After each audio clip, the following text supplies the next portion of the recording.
যে অন্ধ মানুষটির বাঁশ আর দড়ি বেয়ে মসজিদে যাওয়ার দৃশ্য দেখে পুরো দেশ অবাক হয়েছিল, সেই অদম্য প্রাণীর চিরবিদায় ঘটল। নাটোরের বড়াইগ্রাম উপজেলার নগর ইউনিয়নের বড়দেহা গ্রামের কিংবদন্তি তুল্য সেই অন্ধ মুয়াজ্জিন আলহাজ মোহাম্মদ আব্দুর রহমান মোল্লা আর নেই। 5ই এপ্রিল 2026 রোববার সন্ধ্যা 6টা 30 মিনিটে 120 বছর বয়সে বার্ধক্যজনিত কারণে তিনি শেষ নিঃশ্বাস ত্যাগ করেছেন। নাটোরের বড়াইগ্রামের মেঠো পথ দিয়ে যারা নিয়মিত যাতায়াত করতেন তাদের কাছে এটি ছিল একটি পরিচিত দৃশ্য। 120 বছর বয়সে এক বৃদ্ধ পরম মমতায় একটি বাঁশ ও দড়ি বেয়ে ধীরে ধীরে এগিয়ে যাচ্ছেন মসজিদের দিকে। চোখে দেখার শক্তি নেই, শরীরের চামড়া কুঁচকে গেছে বয়সের ভারে, তবুও তার পা কখনো কাঁপেনি। লক্ষ্য একটাই, সময় মতো আল্লাহর ঘরে পৌঁছে আজান দেওয়া। পেশায় কৃষক আব্দুর রহমান মোল্লা আজ থেকে 21 বছর আগে এক দুর্ঘটনায় নিজের চোখের দৃষ্টিশক্তি হারিয়েছেন। তখন তার বয়স ছিল প্রায় 100 বছর।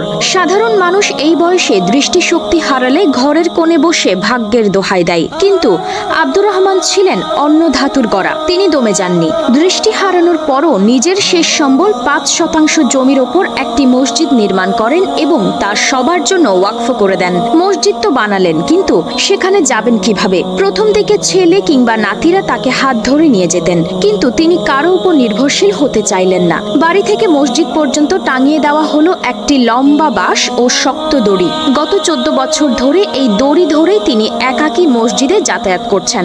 আব্দুর রহমান মোল্লা কেবল মসজিদ বানিয়েছেন তাই নয়, তিনি নিজেই সেখানে মুয়াজ্জিনের দায়িত্ব পালন করতেন। 120 বছর বয়সেও তার এই নিয়মানুবর্তিতা তরুণ প্রজন্মের জন্য এক বিশাল শিক্ষা। তার মৃত্যুতে পুরো এলাকায় শোকের ছায়া নেমে এসেছে। গ্রামবাসী বলছেন, আমরা আজ একজন অভিভাবককে হারালাম না, হারালাম আমাদের গ্রামের সবচেয়ে বড় অনুপ্রেরণাকে। আলহাজ মোহাম্মদ আব্দুর রহমান মোল্লা হয়তো আজ শারীরিকভাবে আমাদের মাঝে নেই, কিন্তু তার সেই বাঁশ ও দড়ি বেয়ে মসজিদে যাওয়ার স্মৃতি চিরকাল মানুষের হৃদয়ে অমলিন হয়ে থাকবে। তিনি শিখিয়ে দিয়েছেন, বড় কিছু করতে হলে দু চোখের দৃষ্টি নয়, বরং অন্তরের অন্তর্দৃষ্টি প্রয়োজন।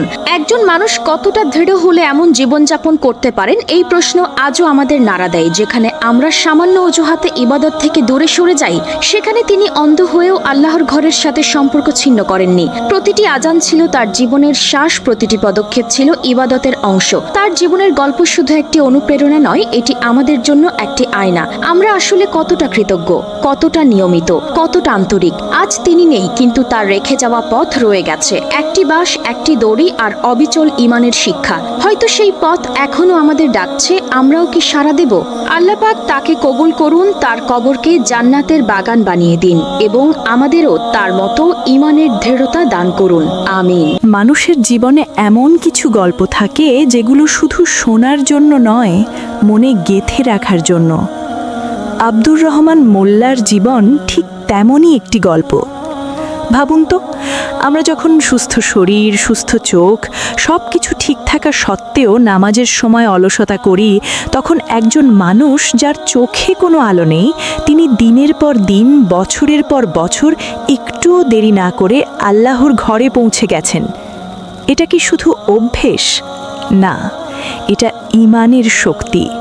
তার জীবনের প্রতিটি দিন যেন আমাদের জন্য একটি নীরব প্রশ্ন রেখে গেছে। তুমি কি সত্যিই আল্লাহকে ভালোবাসো? কারণ ভালোবাসা শুধু কথায় হয় না, তা প্রমাণ করতে হয় কাজের মাধ্যমে। আর আব্দুর রহমান মোল্লা তার প্রতিটি পদক্ষেপ দিয়ে সেই ভালোবাসার প্রমাণ দিয়ে গেছেন। আমরা হয়তো ভাবি, সময় হলে নামাজ পড়ব, বয়স হলে ইবাদত বাড়াবো, অবসর পেলে আল্লাহর দিকে মনোযোগ দেব। কিন্তু এই মানুষটি আমাদের দেখিয়ে গেছেন, ইবাদতের জন্য কোনো নির্দিষ্ট সময় নেই, বরং পুরো জীবনটাই ইবাদতের জন্য। তিনি 100 বছর বয়সে দৃষ্টিশক্তি হারিয়েছেন। যেখানে বেশিরভাগ মানুষ এই বয়সে নিজের জীবন নিয়েই হতাশ হয়ে পড়ে, সেখানে তিনি শুরু করেছেন জীবনের সবচেয়ে বড় কাজ, আল্লাহর ঘর নির্মাণ। এটা কি সাধারণ কোনো বিষয়? না, এটা সেই হৃদয়ের কাজ যেখানে দুনিয়ার চেয়ে আখেরাত বড় হয়ে যায়। একটু চিন্তা করে দেখুন, একজন মানুষ তার শেষ সম্বল জমিটুকু আল্লাহর রাস্তায় দিয়ে দিলেন। নিজের জন্য কিছু রাখলেন না, ভবিষ্যতের জন্য কিছু জমালেন না, বরং তিনি বিনিয়োগ করলেন এমন এক জায়গায় যেখানে লাভ কখনো শেষ হবে না।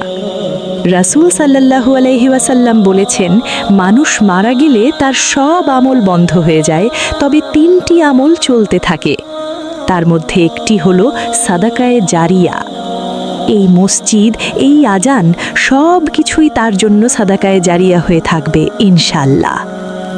আরেকটা বিষয় আমাদের খুব গভীরভাবে ভাবতে বাধ্য করে, তিনি কারও ওপর নির্ভরশীল হতে চাননি।